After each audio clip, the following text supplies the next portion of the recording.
Hi, everybody. Welcome to this video clip. I'm so excited because I love board games and I love talking about board games and I love playing board games and I kind of love buying board games, which can be a problem sometimes.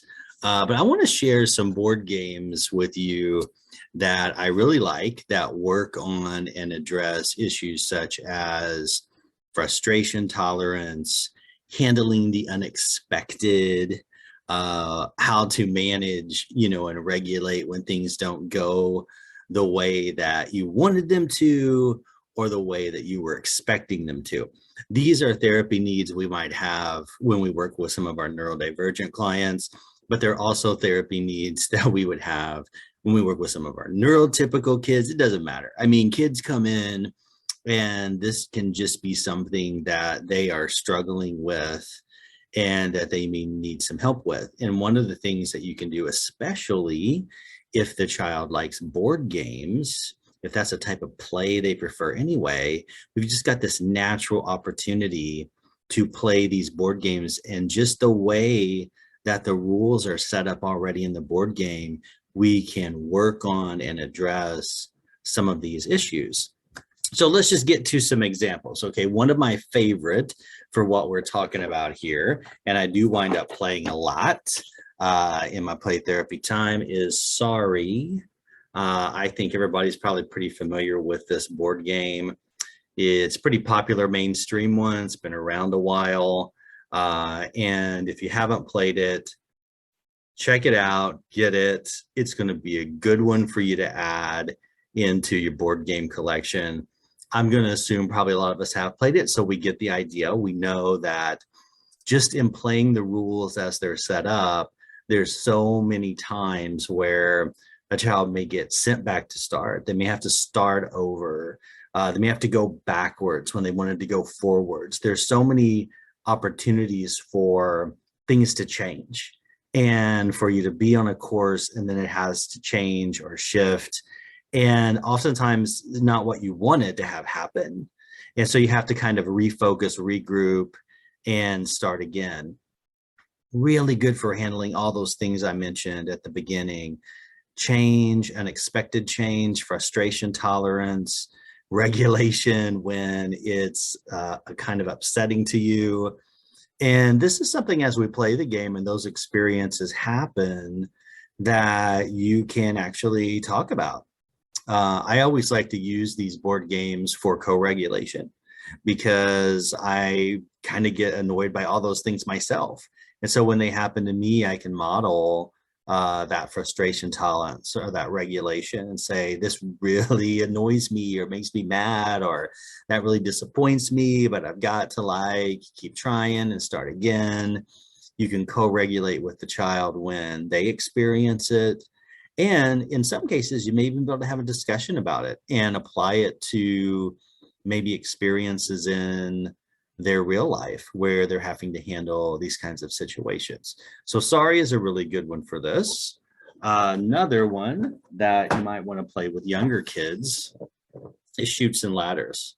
What a great game for everything that we're talking about here. Oh my gosh, probably even more opportunity in this game than there is in Sorry for just, I just got shot down a slide again and I'm having to start over again. And I was almost at the top and now I'm at the bottom. I think I have to work on my own issues when I play this game actually, because there's so much of that involved in this game. But what a great opportunity just through the natural play of the rules of the board game to work on these issues. So much more effective and meaningful, at least I found in my experiences, than pulling out a worksheet and having the child complete it and talk about these concepts. We really get to experience them in the play of the game. Another game that does this is HiHo Cheerio. In this game, if you haven't played it, you're trying to get all of your fruit off of the tree and into your basket. And inevitably, you spin the spinner and you get these just different results where you have to put the fruit back on the tree, or you're almost there at the win and then it totally reverses for you. Same idea. All these games that I'm showing you today have the same kind of concept of how to handle when these situations come up in the board game, because they all sort of have this element to them.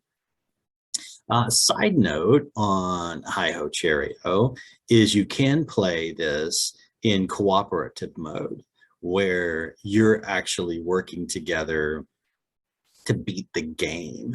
And that's a fun way to play this game if you're working on cooperation, working together, teamwork, ideas like that.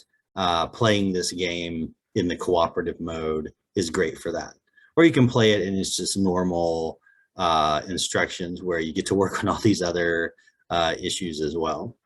And the last one I want to show you is Trouble. Again, another pretty well-known mainstream game. All the pieces are falling around. Similar idea to Sorry. You're trying to get all your pieces around into their home base, and inevitably you get sent back and you have to start over. This is, again, all those things: frustration tolerance, handling change that you didn't want to have happen, regulating those frustrating emotions. Great opportunities, again, in all these games to model handling these issues and to co-regulate with the child when these things come up. Kids love playing these games. They're often drawn to them if they like board games. Some of these games may already be some of their favorites to play, right? So there's this natural play interest here at work.